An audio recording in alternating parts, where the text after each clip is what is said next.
Nostalgia. It always happens in December, right before we enter the new year. Now, it might be the middle-aged dad in me talking, but that nostalgia is a hell of a drug. As we get ready to crack open the bubbly and also the liquid IV, we're going to celebrate the best of 2025 on this episode of Three Dimensional Dads. Balancing fatherhood and fandom. I'm Jay. I'm Derrick. And I'm Ian. And we're the Three Dimensional Dads. And it's the most wonderful time for a beer. Wait, that's not how it goes, does it? Does it go? No. No, it's the end of the year. It is the end of the year. It is cold outside. Everyone's credit card is maxed out. And we are back again to give you our best of episode, which this happens to be the year 2025. So just right off the bat, my thought about 2025, it had a bunch of good things. It did. But were they great? I mean, like some of our franchises, we love Star Wars, Marvel, DC. They all kind of headed in different directions or lost their way. I don't know. I've been watching all of the MCU with my daughters. We started back on like Hulk and Iron Man, and then we just got to Avengers. So we're starting so I could show them all the movies. Jeez. And those movies were great. Where the MCU is now, it just reminds me of like, wow, we've had a whole bunch of movies all over the place. Who knows where they're headed? That was just such an awesome. It was an embarrassment of riches. I think I said a lot during that time. Oh, Yes, you have. Yes. Well, that's like one of my favorite phrases. So some were good, some were not. You know, it's one of those things. Like every year, some were good, some were not. But I think this year specifically, we had a very, very mixed bag of things, and it really ran the gambit. It did. I was surprised at the stuff that was really bad, and I was surprised that the stuff was really good. Like my expectations were all kind of like flip-flopped. It was a weird year. Well, that's an understatement. Yeah. Oh, let's not go there. This isn't that type of podcast. May I start, gentlemen? Dive in. Okay. Go for it. So the way we're going to do this, everyone, is we're going to do just our big three. Best movie, best game, best TV show, and some runner-ups. And we're going to go right down the line and comment on each other's things and kind of like, because we all basically saw the same stuff, but we all took different favorites and stuff like that from us. So my big favorite movie, now this might be a little bit of a curveball, okay? So you might be expecting me to say Fantastic Four or Superman or something like that, the big ones. I think my favorite movie this year, not the one that was the best, like the biggest or whatever, I love the Thunderbolts. Looking at, my childhood and soul searching, the new Avengers. The Thunderbolts. The new Avengers. I don't know what to call it. Like they did this whole thing with the asterisk, and all of a sudden, New Avengers. First off, I love a reclamation story. Yelena, like Florence Pugh, she's the GOAT. Like I love her. Like she could talk into a flip flop about the Gettysburg Address, and I would sit there intently and listen. Like she is amazing, and the other performances too. Bucky, right? Like Bucky, we didn't get a lot at the beginning. Then all of a sudden, he's the Winter Soldier, and then all this backstory comes in. But I think seeing Bucky in this film really kind of cemented his place going forward. I think it's great. And David Harbour is he's amazing too. He's always fun. He's always fun. Always fun. We saw that movie and we came out of it and we were like, okay. It was heavier than I expected. It was heavier. Yeah. A lot of dad stuff in there. There was, but I liked it. I felt like there was at least emotionally rich. Yeah. Where we've had a lot of hollow stories that just don't land so that was kind of fun. And that's why, like I said, it surprised me. Like, because I didn't expect that. Right. And it's definitely a Marvel property that actually was going in a direction. Yeah. And kind of leading you to like, something's going to happen for once. Especially the setup of like the new Avengers versus the Avengers with a Z kind of thing. I did like that it actually pointed to something because we kept saying for the last 2 years, where's this thing going? Like they have so much stuff that they keep introducing characters. Yeah. It's like there's Moon Knight, there's Hawkeye, there's all these different characters that keep throwing at us, and then we never see them again. Yeah. It's like, I want to see him. Allegedly, we're going to see a lot of them in Doomsday. Right? Where's Shang-Chi? How's he doing? Yeah. So I liked it. At least this one we checked in with with a bunch of them, Yeah. mainly with Thunderbolts. So that was nice. Yes. Now, something that came out of left field that I didn't even see coming that I liked was this game called Arc Raiders. My favorite game of 2025, Arc Raiders. Yeah. Oh my God. Like, so I saw it like on an ad and I was like, oh, okay, let me check it out. I watched some YouTube videos. I'm like, oh, this has got to be a PC game. No, it's Xbox, PS5, and PC. And I was amazed. I had heard nothing about it because I'm not into the gaming thing as much as I used to be, but it's amazing. I expected GTA 6 to come out this year. I'm still a little sauced about it, right? Yeah, me too. But this game, Arc Raiders, like the AI is crazy and it's all drones and robots. Like on the PvE side, and on the PvP side, you're actually against people there. It's basically what the Division was supposed to be. Why don't you explain what those terms are for the audience that might not be as savvy? You think that? Okay, there might be some people. So if you're listening to this podcast, you know what a PvE means. Okay, so let me go into definitions. PvE is basically the computer and the AI, and then PvP is other players. So during this game, you are fighting both PvE, like AI enemies, and PvP, which are people in your server. Now, the cool thing about Arc Raiders is that in some servers, like people actually help each other out, and like you can actually talk to people and like coordinate, like if you're fighting like a big robot. But in other ones, they're just people that will like pwn Kill you, the heck out of you. and just Well, you're take fighting your the stuff. robots Because you're you out. collecting. You're collecting like Yeah. rubber gaskets and wires and stuff like that to make like bigger and better stuff. Yeah, So there's I a thought- scavenger story to it Yeah. too, right? Yeah, basically. You're all living underground and you have to go up. I loved it. That was me. I thought it was cool. The graphics are amazing. And it's what too. the Division should have been. I love the Division. That game. I love Division. Yeah. Yeah, I think it was fabulous. And finally, I really had a hard time with TV show because I think this year was better TV than it was movies. But I have to say The Pit. I love it. Won a bunch of Emmys. Noah Wiley, I know Dr. Carter from ER, but like the doctor he plays here, like he had so many levels and like all the characters got development. It's about a hospital in Pittsburgh and it's like one day, one shift, 15 hours. Spoilers. Okay. Obviously there's going to be a climax to it. There's a mass shooting at a festival. And unfortunately, we have to deal with that in real life too.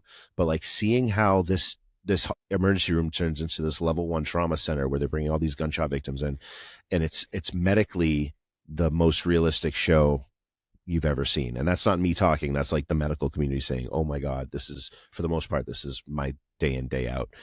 So I thought it was cool. So, I was lost in it. I hadn't been hanging on for a next episode since The Walking Dead. So those are my big 3. I don't know if you guys, saw The Pit, but if you haven't, season 2 is coming out soon. You should see it. Yeah, I'm never was a huge medical drama fan, like a Grey's Anatomy person, but I've heard really good things about The Pit. But that's just never a genre that I've gotten like super into. But yeah, I have heard good things. And like you said, there was a lot of television. There was a ton of television. Right. Oh yeah. Yeah. So I think I'm usually the one that will do like the oddball or the off mark kind of, movie or television show. I usually like the fantastical kind of like weird space drama type of thing. But, That's true. I think for movie, what really took it home for me this year, and I got to give James Gunn his due, Superman was just, it blew me out of the water. It really just from... the beginning to the end was just top down, an amazing movie and an amazing restart for the DC universe. There are a lot of good flicks that we saw this year. I mean, I thought that Predator Badlands was pretty amazing. Mm-hmm. Surprise. Elio too, on the family end of things, right? I really enjoyed that. I thought Pixar knocked it out of the park. It had really a lot of like old space nostalgia for me, and I really enjoyed that tremendously. But I gotta say, like, Superman just cleared it out of the water for me. I mean, just the character building and how they brought in DC characters. The supporting cast was just as good as the Man of Steel, right? I just really liked it. I just thoroughly enjoyed it, especially when we get to it. I mean, I brought my son to it. It was actually kind of his first big superhero movie in the theater. He loved it. I've known people that don't really like, superhero movies or comic movies. They saw this version of Superman. They're like, it was amazing. Yeah, it was totally amazing. Totally nailed it. I watched it a bunch. I feel like that's my mark. Like Fantastic Four came out. I saw it in theaters with you guys, and it's on Disney Plus right now. I have not rewatched it. Yeah. I started, and I was not feeling it. Yep. Where Superman, I've watched a bunch now. Oh, yeah. It's just so many cool fight scenes and the music and these sequences, and Crypto's awesome. Yes. Yeah, everything landed. Yeah, and people were like, how's this dog going to work, right? And you're just like, oh, he's an amazing character in the movie. Plays a vital role, too. Right, he plays a vital role to the film. I'm also not a big gamer of the group, but recently off of a whim, and I have an Xbox, Game Pass, and I don't really play a lot of games. I went to my barber and he's like, are you a big gamer? I'm like, no, not really. He's like, oh man, I've been playing this game, Hollow Knight Silksong. It's like amazing. I was just like, okay, well, like what it's about. And he described it, and I had seen it actually nominated for, one of the best video games of the year. And it is an indie game. It is amazing. It's this beautiful world that's constructed. It's based off of the first game called Hollow Knight. It reminds me of a combination of Metroid, Ghosts and Goblins.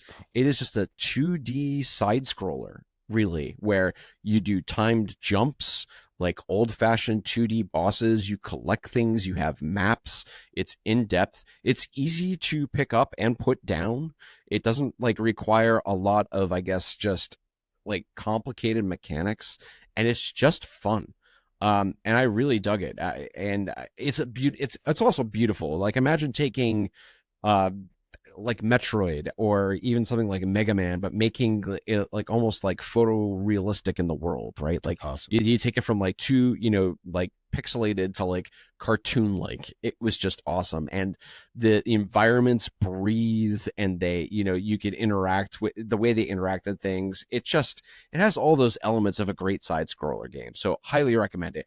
And it's also free if you have a lot of subscriptions, because it's an independent game. You could get it on any platform, and it's also inexpensive. I think if you want to buy it, it's under $20. It's definitely worth the money. So highly recommend that from a gamer that doesn't game all that much. You haven't played it, but it sounds like a throwback to a gentler time. Yeah. Fun characters. You're this insect that you spin silk, and you have a needle that you're bashing your enemies with. You collect rosaries. You go on this pilgrimage. It's pretty amazing. It's pretty fun. Pretty complex. There's a little bit of goth indiness influence to it. Cool. I kind of really enjoyed it. Give it up for the indie studios. Yeah, totally. Not a big dominated not talking about Call of Duty or anything else like that, right? So it's totally different. TV show. Now, this was really hard. Because I thought there were a lot of really good mini series this year, right? I thought that, Predator Killer of Killers was really good. I think Shogun was this year. Marvel Zombies was really great. Oh, yeah. It was fun. Reacher season 3 also was, really awesome too. But and also there was a lot of great trash TV too. If you ever did, Secret Life of Mormon Wives was just there were tons of different versions of Love of Blind all over the place. Oh my god, it's just if you love trash TV, something you want to watch with your spouse, it's just a different level. But I have to go back to the geek roots.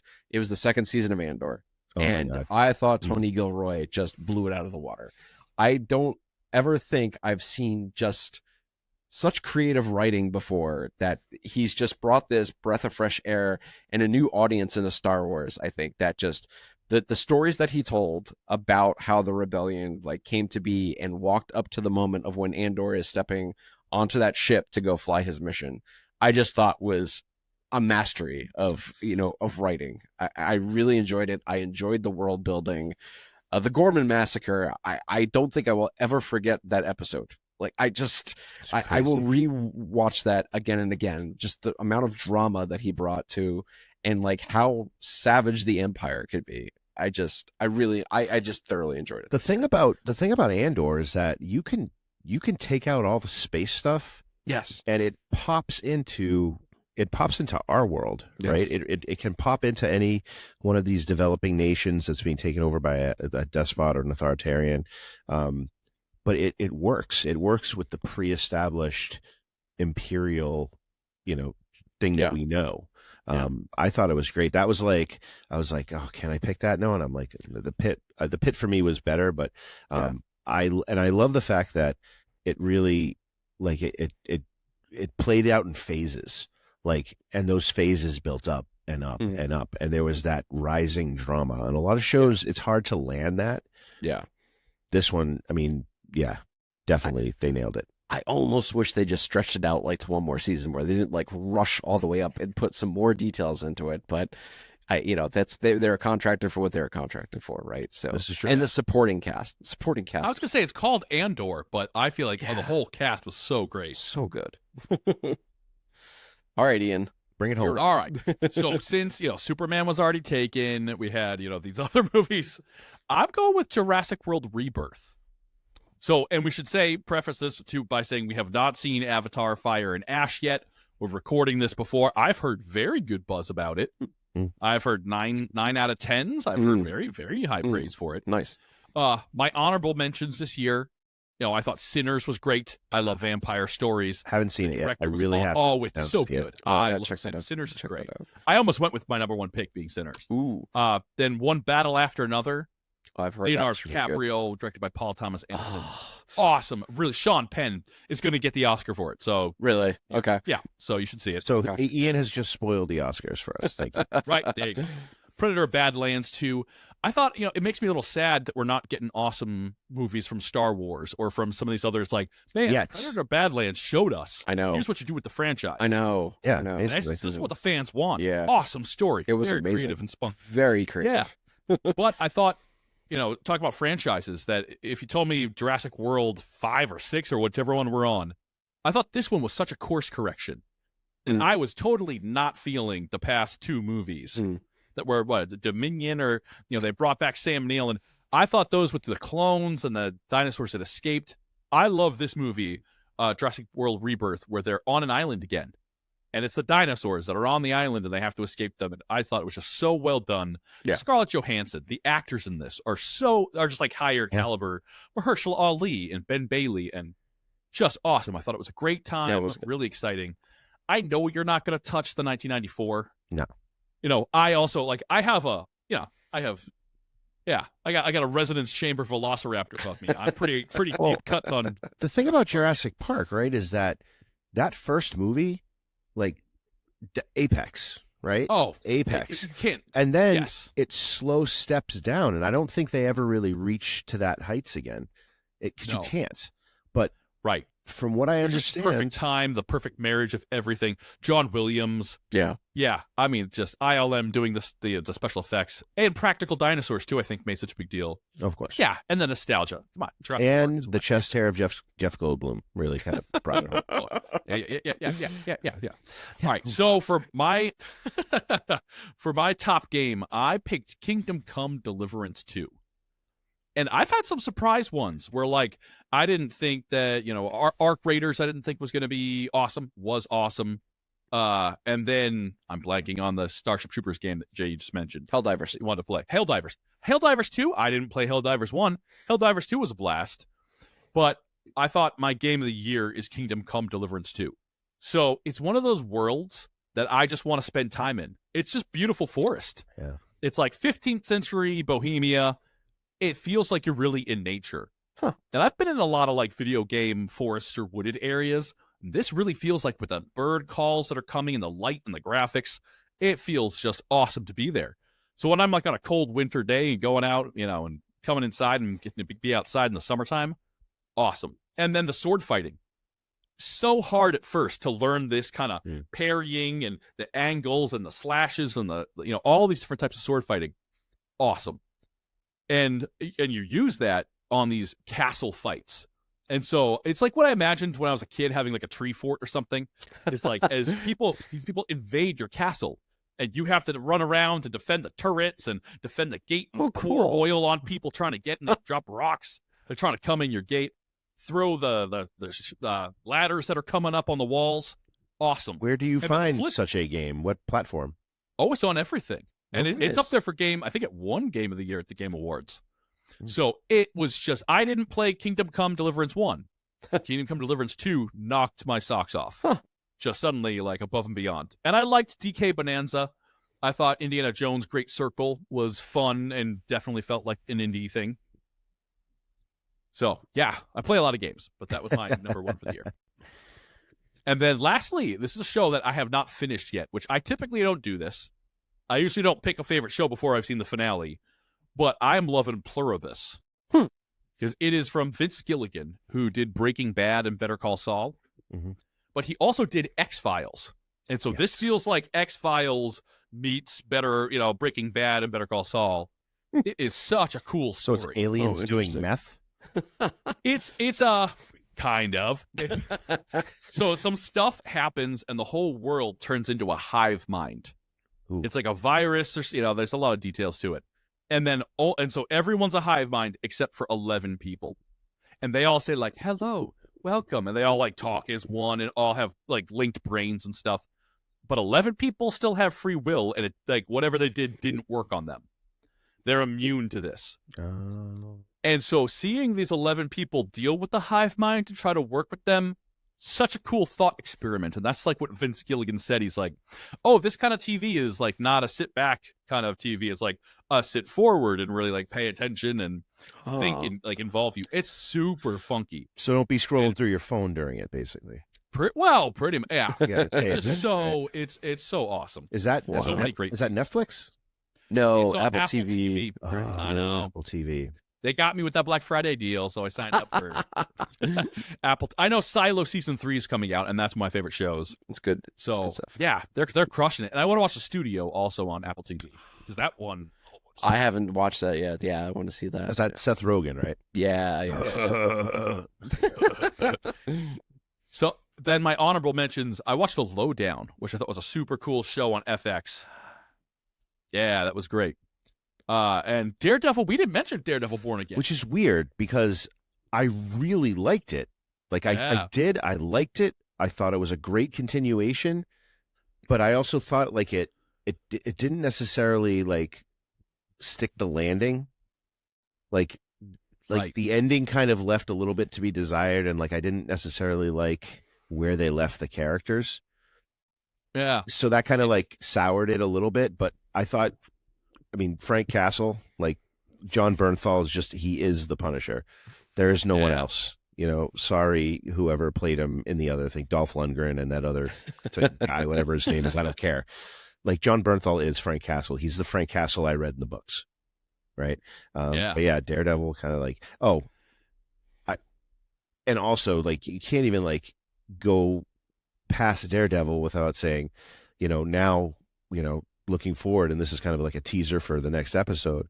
It's like, if we're thinking Spider-Man, like those street level heroes, Spider-Man. like they had an opportunity, and I think that's why it kind of fell a little bit for me, because I missed having like a little connection, because New York is just such an entity when it comes to Marvel. So, but you're right. There's a lot of heroes running around New York. Yeah, right. And they don't bump into each other. But sometimes they do.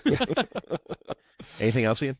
Yeah. And then, my last one would be Task. That was so good. HBO. That was so good. That was super, super good. Tom Pelphrey, that guy killed it. If I he want does to not see win that. Best Supporting Actor I know everyone's up nominated for everything, but he is. I love Ruffalo. Ruffalo's great too. He was great too. But Pelphrey just like, oh my goodness. If you haven't seen Task, HBO Max, get the Disney package, whatever, pay for it. See Task. It is so good. And watch The Lowdown also on Disney Plus. There you go. The Because Lowdown. Hulu and Disney Plus are all the same thing now. Perfect. There's only like one. And one battle after another. Which one? What platform is that on?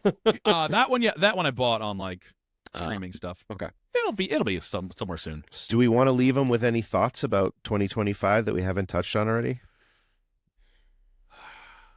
Again, mixed bag. Like I can't. I can't. Question mark.